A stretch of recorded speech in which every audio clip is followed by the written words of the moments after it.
बांग्लादेश में दो प्रमुख पार्टियां हैं, Bangladesh nationalist party BNP, Bangladesh Awami league. Bangladesh गठन साल 1971 के बाद बीएनपी की कमान जियाउर रहमान के हाथों में थी और अवामी लीग के अध्यक्ष शेख मुजीबुर रहमान बांग्लादेश को आजादी मिलने के बाद शेख मुजीबुर पहले प्रधानमंत्री बने और 3 साल तक सरकार संभाली। शेख मुजीब को बांग्लादेश के संस्थापक माना जाता है, लेकिन 15 अगस्त 1975 के सुबह ढाका में धान मंडी में प्रधानमंत्री के आवास पर अचानक हमला बोल दिया गया।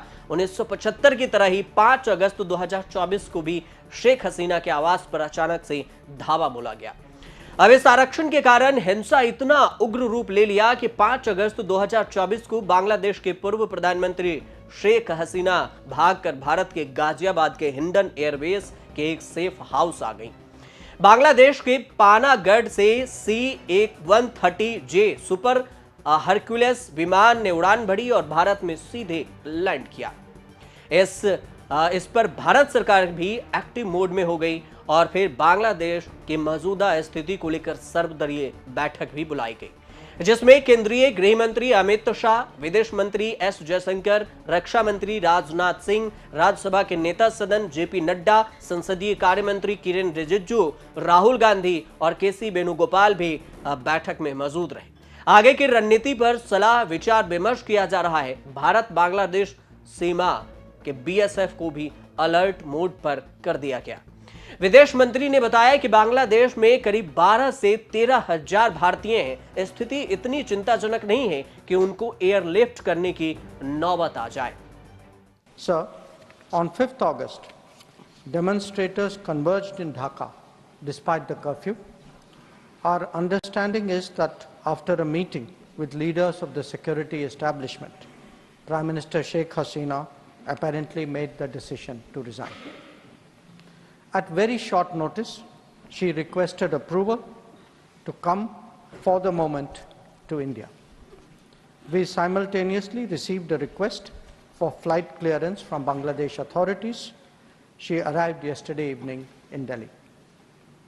बांग्लादेश में शेरपुर जिला जेल में उपद्रवियों ने 5 अगस्त के शाम को ही धावा बोल दिया और करीब 500 कैदियों को जेल से भगाने में मदद भी की।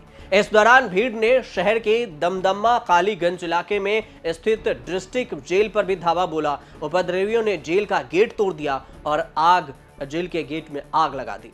शेख हसीना के इस्तीफे के बाद एक बार फिर यहां हिंदुओं को निशाना बनाया जा रहा है। रिपोर्ट के मुताबिक यह भी कहा जा रहा है कि हिंदुओं को घरों से निकाल कर पीटा जा रहा है, उनकी दुकानों में लूटपाट की जा रही है। इन हमलों के कारण हिंदू डर के साए में जी रहे हैं।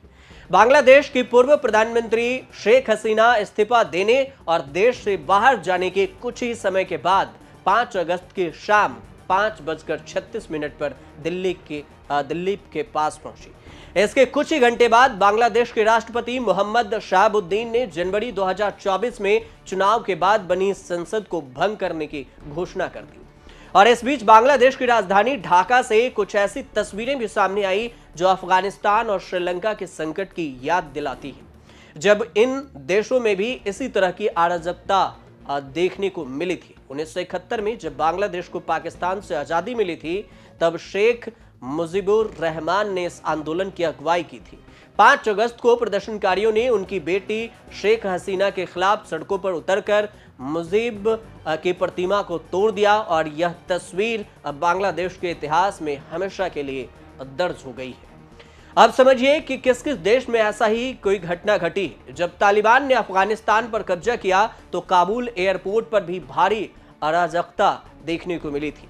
एयरपोर्ट पर अफरा तफरी का माहौल था और भारी भीड़ उमड़ पड़ी थी और लोग देश छोड़कर जाना चाह रहे थे।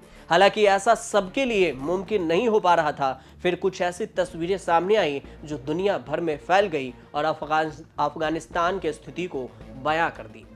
वहीं बांग्लादेश के पीएम हाउस की भी तस्वीरें ऐसी ही सोशल मीडिया पर वायरल हो रही है, जो दोनों के बीच में समानता को दर्शाती है, जिसमें प्रदर्शनकारियों को पीएम हाउस के बेडरूम में आराम फरमाते हुए देखा जा सकता है। प्रदर्शनकारियों को पीएम हाउस में लॉन में टहलते हुए भी देखा जा सकता है, सामान लूटते भी देखा जा सकता है। एक वीडियो में पीएम हाउस के किचन से चिकन खाते हुए भी दिख रहे हैं। सोशल मीडिया पर लोगों को श्रीलंका की त्रासदी भी याद आ गई, जो 2022 में भारत के पड़ोसी देश श्रीलंका में आर्थिक संकट के बाद जनता का गुस्सा भड़क उठा था। नाराज प्रदर्शनकारियों ने राष्ट्रपति भवन पर कब्जा कर लिया था और राष्ट्रपति गोटबाया राजपक्षे को देश छोड़कर भागना पड़ा था। उसी समय प्रदर्शनकारियों ने राष्ट्रपति भवन में घुसकर तोड़फोड़ भी की थी। जहां राष्ट्रपति भवन के बाहर प्रदर्शनकारी गुस्से में सरकार के खिलाफ नारेबाजी कर रहे थे, तो वहीं भवन के अंदर पहुंचे प्रदर्शनकारी मौज मस्ती करते दिखाई दिए थे। सोशल मीडिया पर भी वीडियो खूब वायरल हुई थी। प्रदर्शनकारी स्विमिंग पूल में नहाते दिख रहे थे, वहीं कुछ बेडरूम में आराम फरमाते दिख रहे थे, कुछ किचन पार्टी में खाना खाते और पार्टी मनाते दिख रहे थे।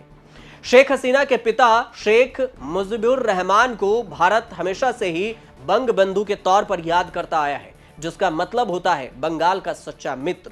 भारत दुनिया का पहला ऐसा देश था जिसने बांग्लादेश को एक राष्ट्र के तौर पर मान्यता दी थी और पूर्वी पाकिस्तान को बांग्लादेश का रूप देने के लिए पाकिस्तान से युद्ध भी लड़ा था। इस युद्ध को भारत ने सिर्फ 13 दिनों में जीता था। बांग्लादेश के संस्थापक शेख मुजीबुर रहमान की दोनों बेटियां शेख हसीना और शेख रेहाना को भारत आकर खुद को सुरक्षित करना पड़ा।